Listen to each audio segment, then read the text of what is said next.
The classified report from the Galactic Intelligence Unit arrived on Counselor Vex's desk with an urgent tag that pulsed red against the holographic interface. 200 years after Earth had first been contacted by the Galactic Alliance, such urgency was rare. The Council had long considered Earth a relatively minor outpost, valuable for its biodiversity, but politically insignificant. Vex activated the report, and the three-dimensional projection expanded before him. The image showed two humanoid figures moving with impossible precision through what appeared to be a military-grade training simulation. Their movements defied conventional martial arts, incorporating techniques from at least 17 different planetary combat systems. Subjects Alpha and Beta read the caption beneath the recording. Royal twins of Empress Virelia of the Zoraxian Empire left on Earth 9 standard cycles ago. Vex's four eyes narrowed. The Zoraxian royal children had been missing for nearly a decade, and now they'd suddenly reappeared, not as the pampered, sheltered royals they should have been, but as something else entirely. The report continued. Guardian identified as Kai Mercer, former Earth mercenary with the Stellar Battalion, retired after the Battle of Proxima Centauri. Multiple citations for valor. Multiple reprimands for insubordination. Disappeared from Public Record 12, Earth years ago. Vex reviewed the psychological profile attached. Kai Mercer had once been among the deadliest humans in service to the Alliance. After witnessing the massacre at New Singapore Colony, he had reportedly laid down his weapons and taken a vow never to fight again. And yet somehow this pacifist ex-mercenary had apparently raised the most lethal pair of royal heirs the galaxy had ever seen. Summon the retrieval team, Vex commanded his AI assistant. Priority Alpha. The Empress will want her children back. The AI chimed in acknowledgement, but Vex barely heard it. Something about this situation felt wrong. The Zoraxian royal family was notoriously overprotective of their offspring. Their children typically spent their formative years surrounded by thousands of biosatellites and clone bodyguards. Why would the Empress leave her heirs with a broken human soldier on a backwater planet? And more importantly, what had he done to them? Captain Lyra Thorne of the Royal Zoraxian Retrieval Unit had never failed a mission. Her genetic modifications and cybernetic enhancements made her the perfect operative for extracting high-value assets from hostile environments. Earth wasn't technically hostile territory, but Lyra treated every mission as if it were. Team final briefing, she announced to the 5 elite operatives assembled in the ship's tactical chamber. Our targets are the royal twins Alpha and Beta offspring of Empress Virelia. Priority is extraction with minimum visibility to local populations. The human guardian Kai Mercer is to be brought in for questioning. Lieutenant Drav, her second-in-command, displayed the latest intelligence. We've located their dwelling in a remote mountainous region of the landmass called North America. Minimal population, excellent natural defenses. The human has chosen his location well. Defensive capabilities, Lyra asked. Drav admitted. Satellite scans show nothing beyond standard Earth technology. But our deep space monitors have detected unusual energy signatures consistent with Zoraxian royal biological markers. The twins are definitely there, but something about their signatures is different. Lyra frowned. Different how? More complex, more evolved. The ship shuddered slightly as it entered Earth's atmosphere. Lyra checked her weapons one final time. Standard protocol dictated non-lethal approaches when dealing with royal assets, but she hadn't survived this long by relying solely on protocol. Remember, she told her team, the human may have spent years indoctrinating these children. We don't know what to expect. She couldn't have been more right. The cabin sat nestled between 2 mountain ridges, partially concealed by the surrounding forest. From the outside, it appeared rustic and unremarkable, the kind of dwelling that wealthy Earth residents might use for occasional recreational retreats. No defensive perimeter was visible.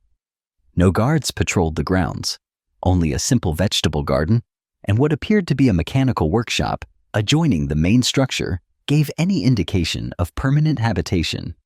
Lyra signaled to her team, and they deployed in standard extraction formation, approaching from 5 different angles, with sensor dampening fields active. The mission clock synchronized across their neural interfaces. In precisely 57 seconds, they would breach the dwelling simultaneously and secure the royal twins before the human guardian could react. Except that at 53 seconds, Lyra's neural implant suddenly went offline. Around her, she saw her teammates freeze, then collapse to the forest floor. She reached for her backup communication device, but her limbs refused to respond to her commands. "Interesting design?" said a young feminine voice behind her. "Multiphasic neural disruptors integrated with your own communication system. Your technology literally turned against you." Lyra struggled to turn her head, managing only the slightest movement. A girl of perhaps 15 Earth years stood examining one of Lyra's fallen teammates. Her features showed the distinctive Xeraxian traits, the slightly luminescent eyes, the elegant bone structure, but something about her was unmistakably human in her expressions and mannerisms. "You must be from Mother's Retrieval Unit," the girl said conversationally. "We've been expecting someone for approximately 3 years, 2 months, and 14 days. You're actually late." A boy identical in age and with the same royal features emerged from the trees. He carried no weapons, yet moved with the unmistakable confidence of a master combatant. "Kai isn't here," he informed Lyra as if reading her thoughts. "He left 2 years ago, said we were ready." "Ready for what?" Lyra managed to ask, fighting against the paralysis. The twins exchanged a glance that somehow conveyed an entire conversation. "To fix what's broken," the boy replied simply. The girl knelt beside Lyra, studying her with academic interest. "Your cybernetic augmentations are outdated. I could improve them for you, but I suspect you wouldn't appreciate the gesture." "Where is Mercer?" Lyra demanded. "We don't know," the boy answered. "He doesn't exactly file travel itineraries." The girl touched something at Lyra's temple, and suddenly the paralysis receded. Lyra immediately reached for her weapon, but found the holster empty.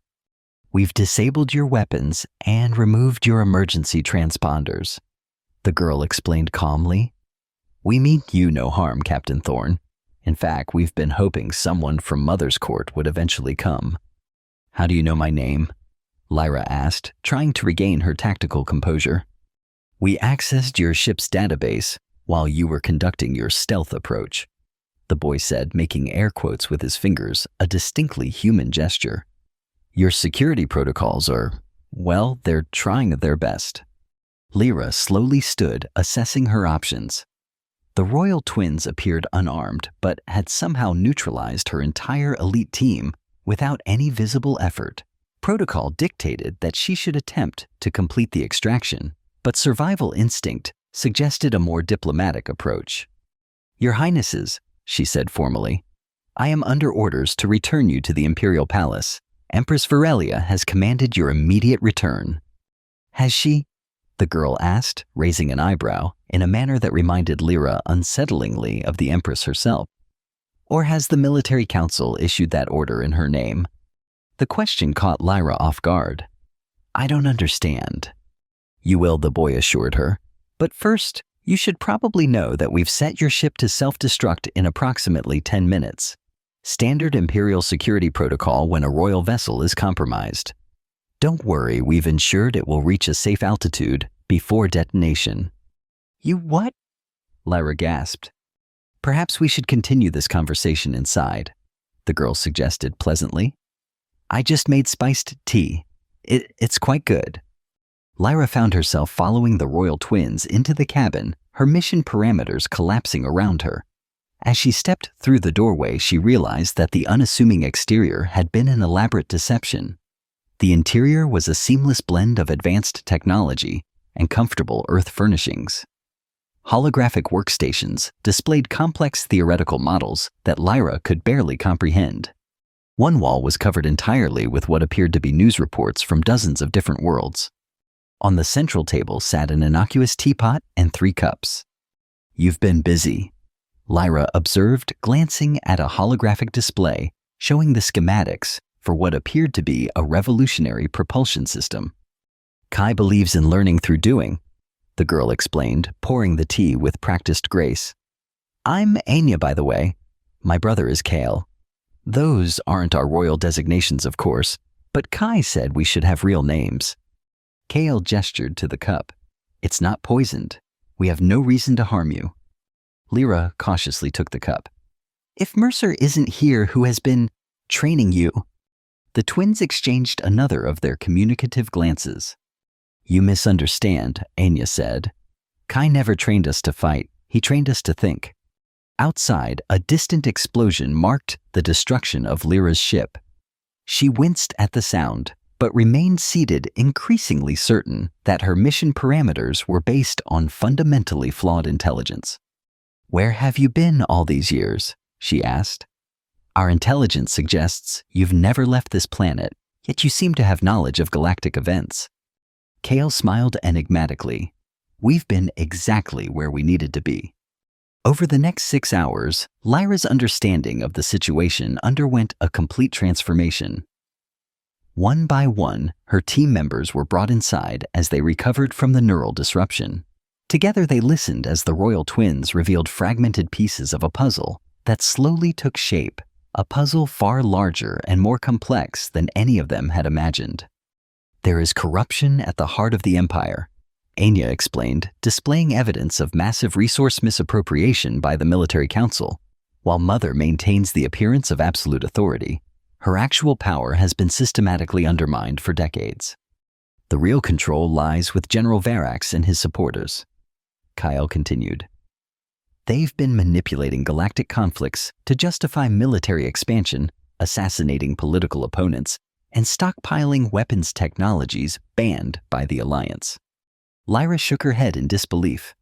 "These are serious accusations against the highest levels of Imperial command. What proof do you have?" In response, Anya activated a holographic projection. It showed a sequence of operations across a dozen different planets, precision strikes against military installations, data centers, and what appeared to be private compounds. In each instance, the targets were eliminated with surgical precision and minimal collateral damage. With growing horror, Lyra recognized the tactical signatures.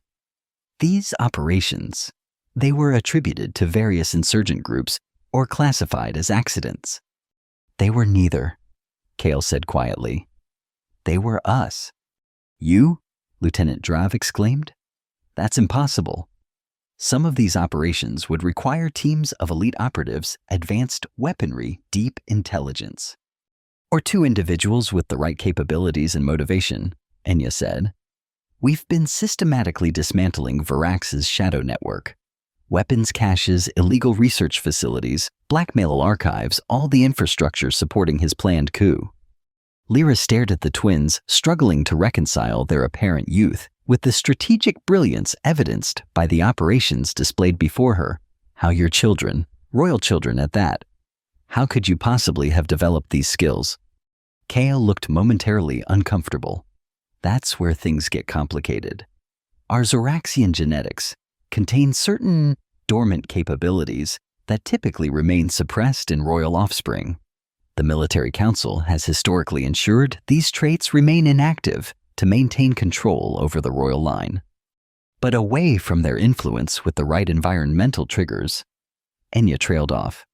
"You evolved," Lyra finished, the implications dawning on her. "Mercer didn't train you to be assassins. He provided the conditions for your natural abilities to emerge." "Kai Mercer is a pacifist," Kale corrected. "He taught us survival ethics, mechanical engineering, and Earth literature. He never once showed us how to fight." "Then how?" "Our genetics," Anya explained. "When exposed to problem-solving challenges and real-world learning environments, rather than the controlled suppressive regimen of the royal nurseries, our adaptive capabilities accelerated. We learn differently than others. We observe, we integrate, we improve." Lyra recalled the outdated intelligence briefing on Zoraxian royal genetics. There had been theories about latent cognitive capabilities engineered into the bloodline generations ago, capabilities supposedly designed to produce the perfect rulers, but later deemed too dangerous and suppressed. Your mother knew? Lyra realized suddenly. Empress Varelia knew what would happen if she left you here with Mercer. The twins nodded in unison. It wasn't abandonment, Kale said. It was salvation. The revelation struck Lyra like a physical blow. The Empress hadn't forsaken her children. She had protected them from the very court that was supposed to serve them. And in doing so, she had potentially created the only force capable of challenging the military council's growing power. What happens now? Lyra asked. Now, Anya said, with determination, we go home. Imperial psychologist Terran Voss had served the Xeraxian royal family for 3 decades. He had overseen the neurological development of 2 generations of royal offspring, carefully monitoring and modifying their cognitive patterns to ensure they would become the perfect symbolic figureheads, charismatic, intelligent enough to appear competent, but ultimately malleable to the guidance of the military council. Which is why the current situation was so profoundly disturbing. I've reviewed the preliminary scans, he informed General Varax, whose holographic image glowered at him from across the secure communication channel. The neural patterns of the royal twins are unlike anything I've ever seen. Their cognitive architecture has developed along pathways that should have been biologically impossible. Varax's expression darkened further. Explain in terms a non-specialist can understand, Dr. Voss. Terran suppressed a sigh. The royal bloodline has always contained certain potentialities that we carefully suppress during development. These twins have not only bypassed those suppressions, they've developed entirely new neural pathways. Their problem-solving capabilities, tactical analysis, and adaptability exceed our most advanced military AI systems. And their loyalty, Varax demanded. Unknown, Terran admitted. Their psychological profiles are inconsistent with our predictive models. They appear to operate according to a complex ethical framework that doesn't correspond to either standard Xeraxian cultural programming or Earth moral systems. In other words, you have no idea whose side they're on. I believe they've developed their own paradigm, Terran said carefully.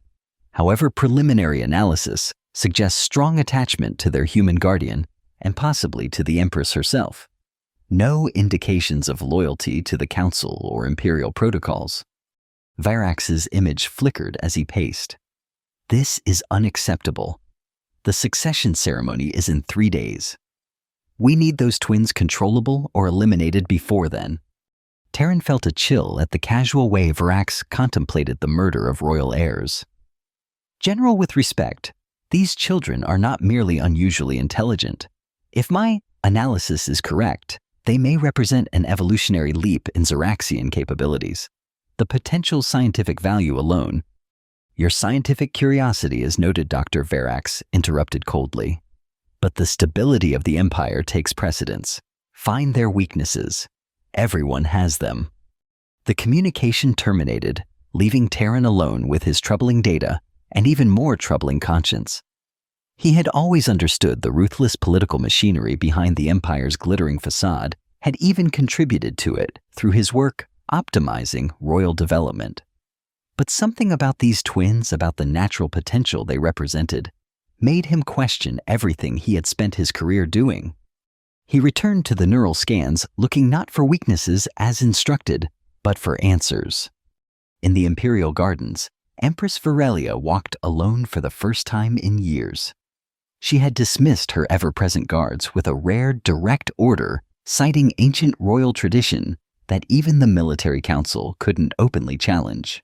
The night air carried the scent of blooming crystal lilies, genetically engineered to commemorate the founding of the dynasty 10,000 years earlier. They've found them, came a voice from the shadows. Varelia didn't turn, didn't acknowledge the speaker. After a moment, a hooded figure stepped silently onto the path beside her. Are they as we hoped? She asked, her voice barely above a whisper. Better, replied Kai Mercer, his human features now weathered by years of vigilance. They've already begun. A smile touched the Empress's lips for the first time in nearly a decade. Then Varax has reason to fear. He doesn't know it yet, Kai said, but his entire network is already compromised. The twins have spent years systematically identifying and neutralizing his key assets across 17 systems. Casualties: minimal. They're not killers, Your Majesty. Despite what your intelligence reports probably say, they disable, they neutralize, they repurpose. They've developed technologies that can render weapons inoperable, access secure systems, and incapacitate without harm. They call it constructive intervention. Varelia's expression softened. You taught them well. I taught them to fix engines and appreciate Shakespeare, Kai corrected. Everything else, that's pure Zoraxian royal genetics, finally allowed to express itself naturally. They're what your ancestors engineered your bloodline to be before the military council began suppressing those traits generations ago. The Empress studied the human quietly. When she had first encountered Kai Mercer, he had been a broken soldier, haunted by the atrocities he'd witnessed in service to the Alliance. His vow to never again take up arms had intrigued her. A warrior who rejected violence was either a coward or a philosopher, and Mercer was definitely not a coward. You understand what's coming, she said finally. The succession ceremony will be Varax's moment to strike. He'll have contingencies for every possible scenario. Every conventional scenario, Kai agreed. But the twins aren't conventional, and neither is their plan. Varelia nodded slowly. Then it's time for me to play my part. The Grand Imperial Hall gleamed with the accumulated wealth of 10 millennia. Representatives from 500 star systems filled the tiered observation platforms, their diverse physiologies and cultural garb creating a living tapestry of the Alliance's complexity. At the center, the Zoraxian Military Council stood in perfect formation, their ceremonial armor designed to evoke both awe and intimidation. General Varax surveyed the assembly with carefully concealed satisfaction. Decades of planning had led to this moment. With the royal twins recovered but still being evaluated in isolation, he would invoke the ancient protocols of regency, declaring them unfit to assume their royal duties.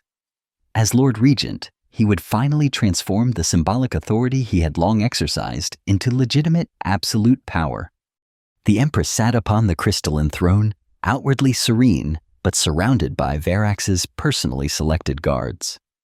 The elaborate crown upon her head contained microscopic neural inhibitors, ensuring she would follow the carefully scripted ceremony without deviation. Esteemed representatives of the Alliance, Varax began, his voice amplified throughout the hall. Today marks a historic transition in the glorious Zoraxian Empire. For 9 cycles, we have awaited the return of the royal heirs. Now, as we prepare to evaluate their readiness for the responsibilities of leadership, we must address the extraordinary circumstances of their development. A murmur rippled through the assembly. The mysterious disappearance and recent recovery of the royal twins had fueled speculation across the galaxy. As head of the military council and protector of the realm, Varax continued, it is my solemn duty to inform you that preliminary assessments have raised significant concerns about the twins' psychological stability and cultural integration. As such, I am invoking the protocols of regency which will allow for a measured transition while the royal heirs undergo the necessary what, General Varax? The voice that interrupted him was young female and carried across the hall with perfect clarity. The assembly turned as one toward the great doors where 2 adolescent figures stood with impossible poise. Anya and Kale. The royal twins entered the hall without escort. They wore simple earth clothing, practical garments that contrasted starkly with the ornate regalia of the court. Behind them came Captain Lyra Thorne and her team, along with a diverse group of individuals whom Varax recognized with growing alarm as representatives from systems that had supposedly been secured through blackmail or economic coercion. Please continue, General, Kale said pleasantly. You were explaining how we are psychologically unfit to assume our responsibilities. I'm particularly interested in hearing your definition of fitness, given your own psychological profile. Varax's hand instinctively moved toward the concealed weapon beneath his ceremonial armor. Your Highnesses, he said, forcing a tone of deference. This is most irregular. Protocol dictates. Protocol, Anya interrupted, is a tool, not a master, and it has been your tool for far too long. With a gesture, she activated the central holographic array normally used to display ceremonial imagery. Instead, it showed a comprehensive network of connections, financial transactions, communication records, assassination orders, weapon shipments, all linked directly to Varax and key members of the military council. What you're looking at, Kale explained to the stunned assembly, is the infrastructure of a planned coup that has been in development for over 30 years. General Varax and his associates have systematically undermined the authority of the throne, manipulated interplanetary conflicts to justify military expansion, and eliminated anyone who threatened their growing power. Varax's composure finally shattered. Guards, arrest the imposters. But the Imperial Guards remained motionless. Your neural command implants have been temporarily deactivated, Anya informed him calmly. Actually, all weapon systems in this facility have been rendered inoperable, a precaution we felt prudent given your history of violent solutions to political problems. The Empress rose from her throne, removing the crown with its hidden neural inhibitors. For 9 years, she announced, her voice ringing with authority that had too long been suppressed, I have watched my empire twisted into a military state. I placed my children beyond your reach, General, knowing that only outside your influence could they develop the abilities needed to expose your treachery. This is absurd. Varax spluttered, looking desperately to his council colleagues for support. Your Majesty has clearly been manipulated by these genetically aberrant children. Genetic aberration, Kale echoed with raised eyebrows. An interesting accusation from the man who has spent decades suppressing the natural cognitive development of the royal bloodline to ensure malleable, controllable figureheads. The truth, Anya continued, addressing the assembly, is that our bloodline was engineered generations ago to produce leaders with enhanced adaptive intelligence, ethical reasoning, and foresight. These traits were systematically suppressed by the military council to maintain their control over the succession. And you believe you, raised by a human mercenary on a primitive planet, are better suited to rule than those of us who have dedicated our lives to the Empire. Varax challenged, attempting to rally support from the representatives. We don't want to rule, Kale said simply. A shocked silence fell over the hall. We don't seek the throne, Anya confirmed. The Empire doesn't need autocrats, benevolent or otherwise. It needs transformation. Empress Varelia descended from the dais to stand beside her children. The royal line will continue as a constitutional monarchy. Real governance will transition to a representative council drawn from all worlds in the Empire, not just the military elite. As the implications of this announcement spread through the assembly, creating a growing wave of both apprehension and hope, General Varax made his final desperate move. With a concealed gesture, he activated the emergency protocol embedded in his cerebral implant, a signal that would trigger his loyal operatives positioned throughout the hall to execute the most extreme contingency plan. Nothing happened. Looking for these? Kale asked, projecting an image of dozens of unconscious operatives neatly restrained in a security holding area. We identified and neutralized your backup plan approximately 6 hours ago. The neural disruptors we developed are really quite effective, completely harmless but absolutely thorough. You can't do this, Varax hissed. Your children. Age.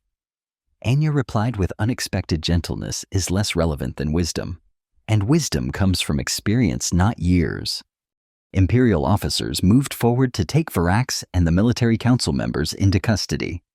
The general went without further resistance, his carefully constructed world collapsing around him. As the assembly dissolved into urgent conversations about the revelations and proposed changes, Empress Varelia turned to her children with pride, mingled with sorrow. "You've exceeded every hope I had when I made the decision to send you away," she told them quietly, "but at such cost to your childhood." "We had a childhood mother," Kale assured her. "Different than you imagined, but valuable in its own way." "Kai made sure of that," Anya added. Between engine repairs and tactical planning, he insisted on Earth holidays, bad movies, and something called pillow forts. He said that saving the galaxy shouldn't mean missing out on being kids. The Empress smiled sadly. "And where is your guardian now?" "The report said he wasn't found with you." The twins exchanged one of their communicative glances. "He's completing one final mission," Kale said cryptically. In the depths of the Imperial Security Complex, Kai Mercer moved silently through the restricted research section. The access codes provided by the twins had worked perfectly, bypassing security systems designed to be impenetrable. Years of living in self-imposed retirement hadn't dulled his infiltration skills, though he had hoped never to use them again. He reached the central database terminal and inserted the quantum decryption key Anya had created. Within seconds, the classified files began transferring to his secure device. What he found confirmed their worst suspicions. Project Chrysalis, the systematic genetic suppression program that had been used on generation after generation of royal offspring. The files contained detailed records of how natural Zoraxian adaptive intelligence had been artificially limited ethical decision-making centers. In the brain, restrained and independent thought curtailed all to create rulers who could be controlled by the military council. But the program hadn't stopped with the royal line. Similar techniques had been deployed across the population, creating an empire of citizens genetically engineered for compliance. "Quite the discovery, isn't it?" came a voice from behind him. Kai turned to find Dr. Terran Voss standing in the doorway, watching him with an unreadable expression. "You're the Imperial psychologist," Kai said, his hand moving instinctively to the non-lethal incapacitator hidden in his jacket. "The one who's been modifying royal children for decades." "Among other duties," Terran acknowledged. "You can put away your weapon, Mercer. If I wanted to stop you, security would already be here." Kai studied the Zoraxian scientist suspiciously. "Why aren't they?" "Because I've spent 30 years implementing a program I came to recognize as fundamentally wrong," Terran said simply. "What you're stealing. What I am allowing you to steal is evidence of the military council's greatest crime, the systematic suppression of our species' potential. You helped them do it," Kai pointed out. "Yes," Terran admitted, without excuse. "And now I'm helping undo it. The twins, they're extraordinary. What they've achieved without the suppression protocols. They represent what our entire species could become." The data transfer completed, and Kai pocketed the device. "What happens now? I assume this facility has a self-destruct protocol." Terran smiled thinly. "Already initiated. 3 minutes until complete data purge. The only copies of the Chrysalis protocols will be the one you're carrying and the backup I secured years ago as insurance against exactly this scenario." Kai regarded the scientist with newfound respect. "You've been planning this. Let's just say I recognize the possibility that someday someone would challenge the system. I wanted to ensure they would have the tools to finish the job." Terran handed Kai a small data crystal. "The reversal protocols. Theoretical methods to undo the genetic suppression, not instantly, but over generations. Your twins will know what to do with it." With that, the Imperial psychologist turned and walked away, leaving Kai to make his escape as alarms began to sound throughout the facility. 3 months after what was now being called the Transformation Day, Kai Mercer stood on the observation deck of an orbital platform, watching the construction of a massive new facility on a previously undeveloped moon. The gleaming structures took shape with remarkable speed, guided by the advanced architectural principles that Enya had designed and the construction technologies Kael had refined. "The first classes will begin next season," Anya said, joining him at the viewport. At 16, she carried herself with the confidence of someone much older, yet retained flashes of youthful enthusiasm. that reminded Kai of the child she had also been. "How many students?" he asked. 217 from 43 different worlds, she replied, all royal or diplomatic offspring from conflict zones, places where the next generation of leaders will need to learn something better than continuing their parents' wars. Kai nodded approvingly. "And the curriculum?" "Everything from comparative ethics to advanced astrophysics," Kale said, approaching from the other side. "Plus practical skills, engineering, agriculture, medicine. Kai Mercer's complete guide to fixing things instead of breaking them." Despite himself, Kai smiled. "I just taught you to maintain an outdated combustion engine. You two did the rest. You taught us to see problems as puzzles, not threats," Anya corrected. "You showed us that power isn't about domination, it's about creating solutions. And you protected us from becoming the weapons," Kale added more quietly. "You could have used our abilities differently. Most would have." Kai turned to look at the twins, who had become so much more than anyone, including himself, had expected. "I made a vow never to create more death. Teaching you to kill would have broken that vow as surely as pulling a trigger myself. The Military Oversight Committee is still arguing that we're dangerous," Ienia noted, changing the subject. "That our abilities make us too unpredictable." "You are dangerous," Kai agreed. "To systems built on control and suppression, free minds will always be the greatest threat." "Is that why you're declining the formal recognition ceremony?" Kale asked. "The Empress wants to acknowledge your role officially. Creator of the New Era is the title they've proposed." Kai shook his head. "I didn't create anything. I just provided space for what was already there to grow naturally." He gestured toward the academy taking shape before them. "That's your creation, not mine." "And what will Kai Mercer do now?" Anya asked. "Return to your cabin on Earth. Take up fishing like you always threatened." "For a while, perhaps," Kai admitted. "But there are other children out there, not just royals whose potential is being suppressed or misdirected. The reversal protocols Dr. Voss provided will take generations to fully implement. In the meantime, there are more immediate approaches." Understanding dawned on the twins' faces. "You're going to find others like us," Kale realized. "Not exactly like you," Kai corrected. "But children whose natural abilities make them targets for those who would weaponize their potential. With your permission, I thought I might occasionally bring particularly challenging cases to your academy." Enya's eyes lit up. "We'd be honored. Our faculty already includes experts in Zeraxian developmental psychology, but expanding to other species would accelerate our understanding of the universal principles involved." Kai couldn't help but laugh. "You still talk like scientists even when discussing rescue operations." "Multitasking," Kale said with a shrug. "We can be compassionate and analytical simultaneously."